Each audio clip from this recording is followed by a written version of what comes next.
Hey, what's going on, guys? James here, day 54. Today we have Acts 15 and 16.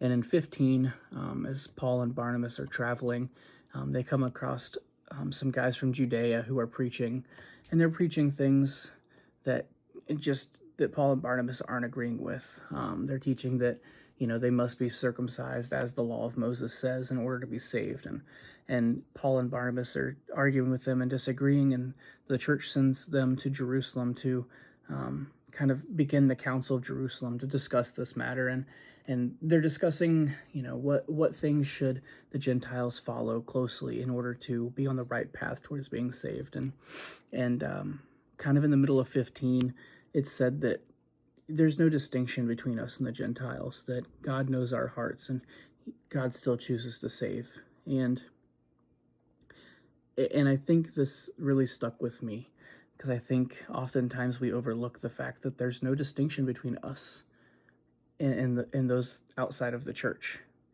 And I think sometimes we see ourselves as different when in all reality we're not. I mean, yes, we know our Lord, and they don't yet, but there's no distinction in the eyes of the Lord between us and them.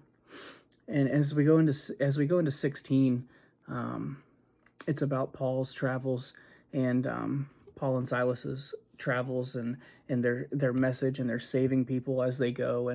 And towards the bottom half of 16, they get imprisoned, and an earthquake happens, and the prison gates are struck down, and the guards scared, thinking that the prisoners escaped, and Paul calls out to him saying, we're here. And the guard just falls to his knees and asks how he can be saved. And in that moment, Paul tells him, and this really just, I had to stop reading and take a moment, because I guess the way I thought about it is even in that time, when Paul could have been thinking that, he's imprisoned, and, he could have been feeling sorry and sorrow because he was in that prison, he took the time to spread the love of Jesus.